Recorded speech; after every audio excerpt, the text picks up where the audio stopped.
stage of sobriety, but I'd like to thank everyone for coming, of course. This is your camp. You guys make it. You make the CAA, and of course our friends from the CAF and other organizations. You're always welcome, and your support is appreciated. Upstage buying. Anyways, so, it's appreciated. So, of course, the first person I'd like to thank would be Art Sensei. Where's Art? Art for coming in. For those who weren't here, Art's probably the nicest person, one of the nicest friends I know, one of the closest people I know. He came to help us teach, and you've all been enjoying it. He doesn't take our money. He won't take our money. He actually gave us a lot of money to put towards the Palmar Memorial and any other services. We didn't know what, and it's unbelievable. That's why we can kind of keep the cost down, because of gentlemen like this. So it's really incredible of his time and coming from Hawaii through Portland to support us. So I'd like to first do it.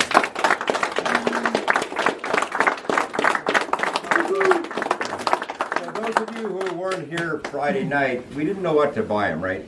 Because he won't take our money. If we bought something over the top, he'd be a little upset. So, as you know, kind of the theme of this seminar has kind of been Master the Sensei, because of Art's close relationship, and Greg and I are very fortunate. Grant and a few of the other guys were able to train with him. And so Master the Sensei always called him Shogun, so we call him the Shogun of cider because he loves our cider here. So if we ever to get him a glass there, can you just hold it up with with engraved the Shogun of cider. And we got him his own keg of BC cider, so that's the best we can do for him, so thank you. Those who were here last night know we appreciated it very much. So, moving on, I'd like to thank, I'm not going to make it an Academy Award or the Oscars, the music will play in the background after 5 minutes, you can drop me out, but it wouldn't be here. Everyone kicked in, a lot of people, especially Anila, where's put your hand, she's there, her and Steve and Orlando, Olga, the food team. They spent a lot of work putting it together, so that needs to be recognized. We can save our applause till after, thank you very much. But it's really important what they did. It wouldn't be here without them, and a lot of the guys kicked in. The Campbell River guys bought salmon. We had, the Squamish team brought in the vegetarian food. Ian's wife made Korean food. And if I missed anybody, I apologize. There's a lot. Of course. Where's the Moshe? Where's Moshe? Where is he? Oh, that main president. We got to give up for the picture. That's undertaking the salmon. Amazing. The people that kicked in. So every year we're going to try and step it up a little bit. We even had some fake meat. Anyway, so. Just moving on quickly, the IT guys. Without that, of course, Ian putting the karaoke together. Warren for kind of the graphics behind the scene. Tim for putting the registration form together for us. Without guys behind the scenes, we don't get this done. I ask people to do it, and it's a lot of work, and these guys step up, and it's very much appreciated, and you guys don't see that. But, it's a team effort, right? And if I miss any, and one guy I really want to shout out to is Charles, Big Chuck. He's not here, right? He's having a little bit of health issues. I mean, he's one of the 10 strongest guys I know, right? He is the 10 strongest guys I know. But he actually drove out from Richmond, and he brought the mats and dropped them off. He parked up Mr. Frank there, dropped the mats off, drove back to Richmond. He's coming out tomorrow to pick the mats up with his wife. So without commitment, it's amazing. And he can't train, and I know it hurts him. Without commitment like that, we really don't have an organization. So, a couple shout outs. Mohammed, where's that madman? Mo. I'm here. The Joker. It's a fucking clown. Anyway, I'm a bush clown. Anyway, Okay. It's a private joke. Mo just went on to his 5th child now, so he's like a 4-month-old. So I think a shout out. If I missed anybody, and I apologize. I think it's Joshua's birthday in a day or two. Josh, where are you? Over here. Yeah, Josh, congratulations. Yeah, we'll do a big applause after. And Shay, he finally got married after, what, 22 years? All right.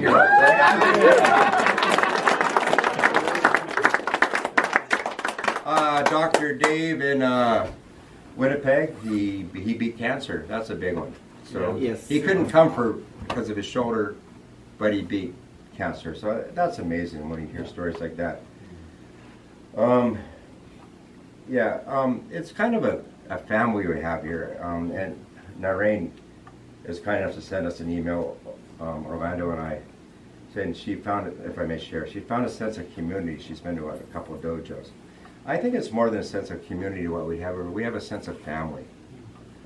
And it's always like Friday night, we go too hard. It's a family reunion. And, and the most amazing thing about the third year at this location is I've never heard anyone raise their voice in anger, right? And there's no threat of violence. There's no, you know what I mean? It's, and we got Ian that brings the kids, and kids are welcome, and They like the swearing. Oh, one more shout out to, of course, Olga and Orlando for the new grandson. 10 pounds, 5 ounces. Diana, we all know Diana, their daughter. She was with us the first year, I think, right? So so where was I? Sorry. We're more of a sense of family, right? So Friday night's always like as Chuck says, it's like a get together. It's like everyone's excited. We drink too much, of course, and some more than others, obviously. But she got it now.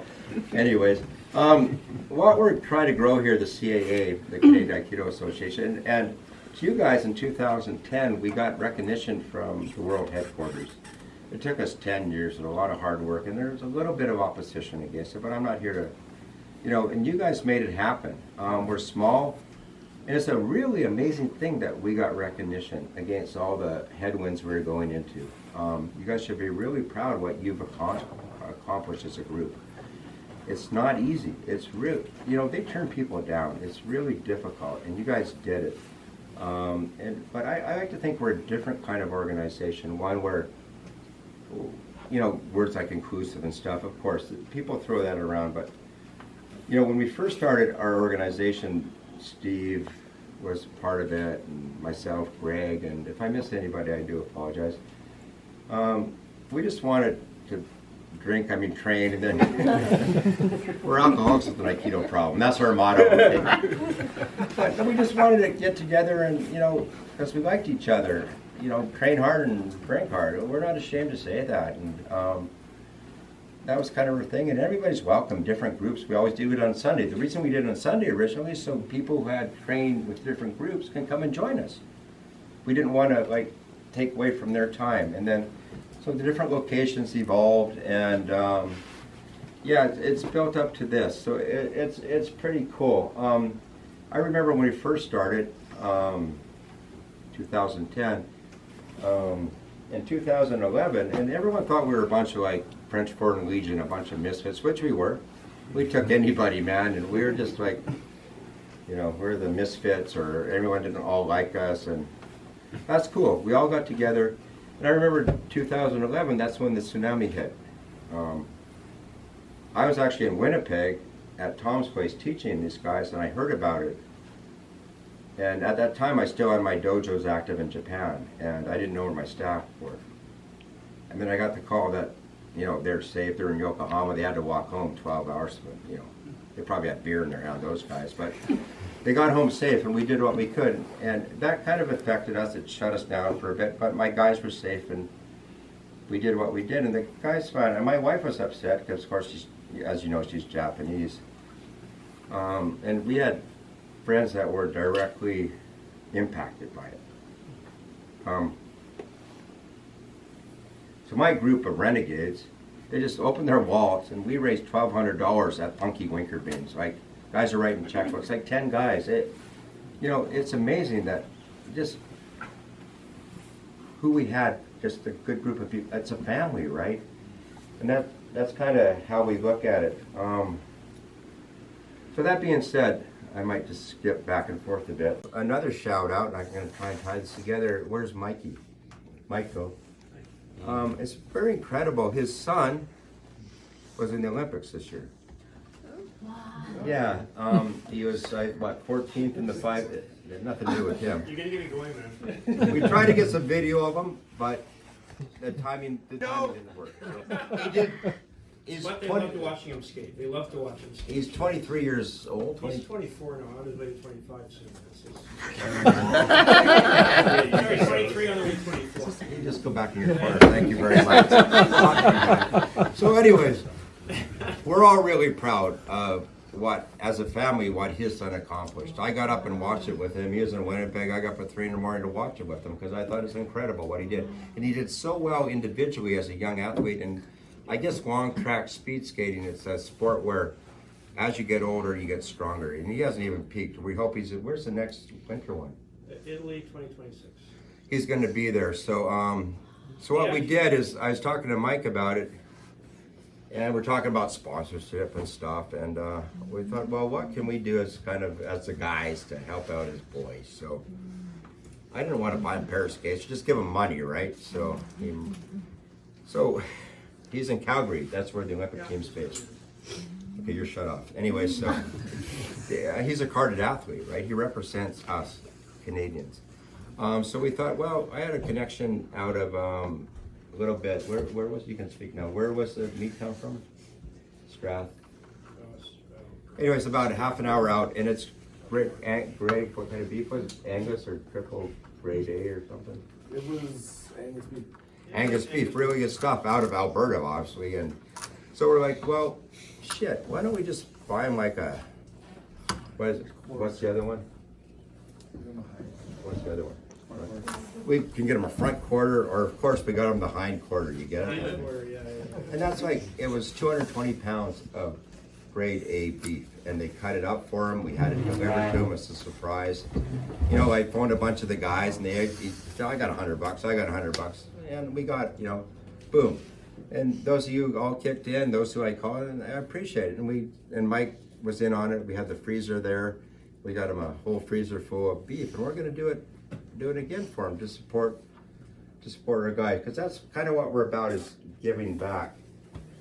And then leading into that, so every year we do our presentation to the Paul Martin Memorial. For those of you who are new, Paul Martin, and of course a lot of us knew Paul.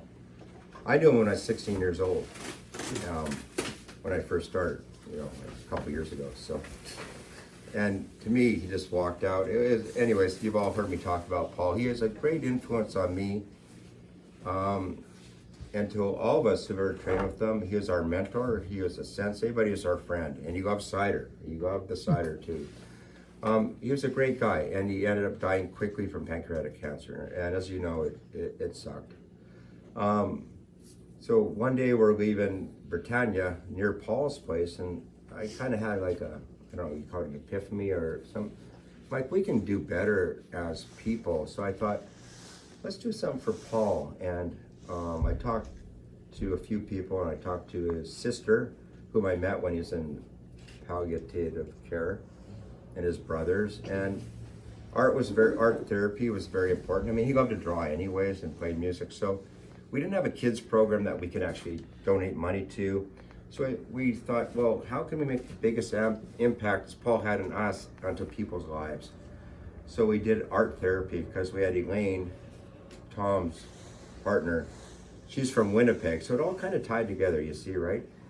And she was able to do an art therapy program. And for those of you who quickly don't know art therapy, it's for adults and kids, Tatsuma, and it's for kids who have been abused, or what is it? Like a history of trauma, high-risk households. Yeah, so so we wanted to target the kids that really needed it. So we went through Lord Admiral Seymour. We weren't happy with what they were doing, and then so after that, Elaine took over. So we gave it to Elaine, and then Elaine couldn't do it anymore because of private practice. So up to then, we had raised about $14,000, and through seminars and a bunch of stuff, just getting together. I don't know, but I think just the cans from here alone pays for half of it. So we needed to redirect the money. So obviously with COVID, we haven't done anything, but the money's still been trickling in. You know, all the money that we get from downtown Vancouver Aikido, East Van Aikikai, all the money we receive from the members that, you know, goes, we directly donate it back to the Paul Martin Fund. So none goes, you know, it's all, so I didn't even realize it, but, you know, I called Steve and we had like $9,946 saved up over the past few years. Now, how do we redirect that properly? A couple ways. One way, the art fund was having trouble with COVID because they were supposed to start at Strathcona, where y'all know East Van Aikikai is.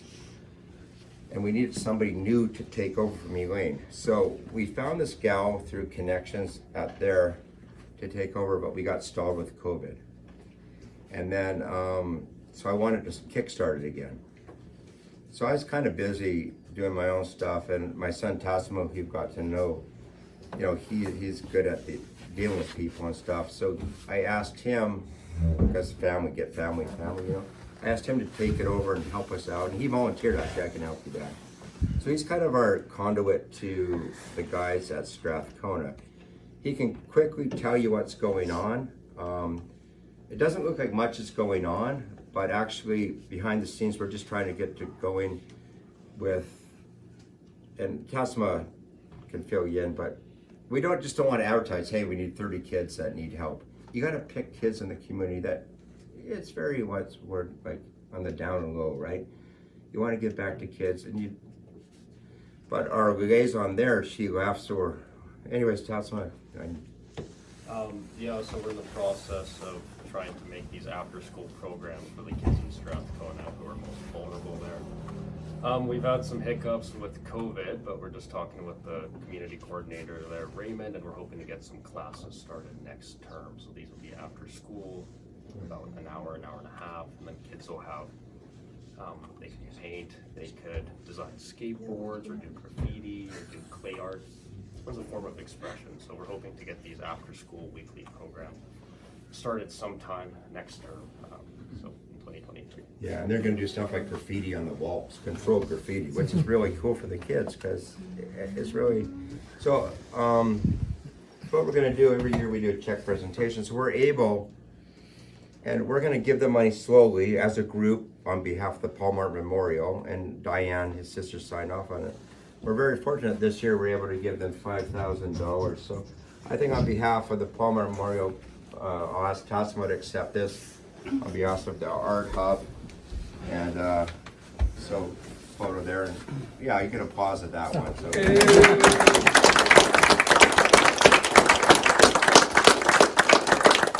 So we know the money's, Tassimo will be in charge of the money. You can take that, please. It won't, so we want to know where the money's going. If anyone has any questions, please let me know. Thanks. So, as I said, weird, but we have another $5,000 left over. So, we don't know, we trust them, but as I said, the tsunami hit and family. Right now we have the Ukraine crisis, which hit kind of real home to our family. George in Moldova next door, of course, Olga and Orlando. So, they can go into details. They have family that has to relocate to Canada. As you know, Canada ain't cheap, Vancouver ain't cheap. You need beds, you need toothbrushes, you need cell phones.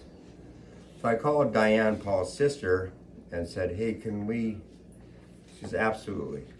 So we're able to redirect $5,000, and we want, not redirect, it's what we need to do. So we want to help out Olga and Orlando, so we have $5,000 on behalf of the Paul Martin Memorial to help their family coming to Canada. So I'd like to present this check to these two. Wow.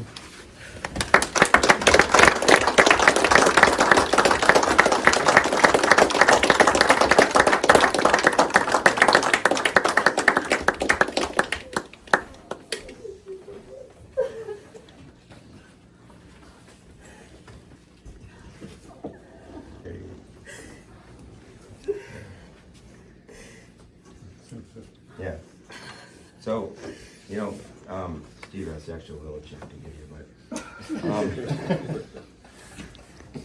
and I talked to Diane, and they're 100% behind this. Going forward, you know, it's a lot, man. It's incredible, and we want to do what we can to help you guys. So, anyways, enough said of that. So, graciously accept this on behalf of the Paul Martin Memorial and the CA.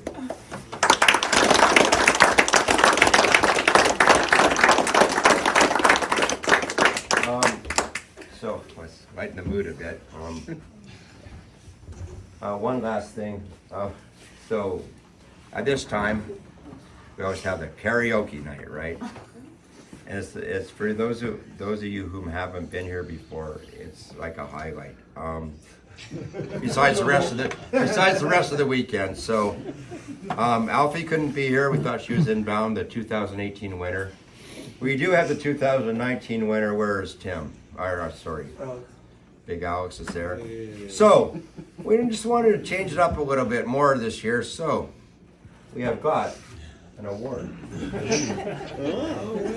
What does it say, Greg? Greg, what does it say here? The CAA Gasshuku 2022, the coveted Award. Okay. Not just for the best voice, best entertainer.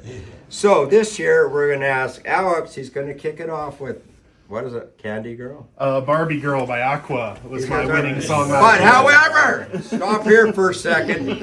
It does not go towards qualifying for this year's contest. So he just has to lead us off. So we do Ian was able to download a few songs in Japanese. Greg's going to jump off. I might some Spanish songs. So I'm terrible, but I'm still going to get up there. We got some great entertainers. Shay, you know, Tasma jumped up there. A lot of guys like to jump up. Just have fun. Karaoke is kind of very part of Japanese tradition, like a gasshuku. Well, gasshuku is kind of an Aikido tradition or any martial art. But karaoke, all the salarymen go out. Everyone goes out. And you just have some beers and you just sing, and nobody really listens half the time anyway, so you have a great time. And it's really part of Japanese culture. It's a lot of fun. And Hideko said she's going to get up there after Alex. So this will be awarded by your judges. Judge. Art's a judge. Okay. Refill. So without more delays, let's. We got a screen. We'll get it set up, and thank you everyone for coming in tomorrow. Olga, what time does class start? I don't. Class will start at 9.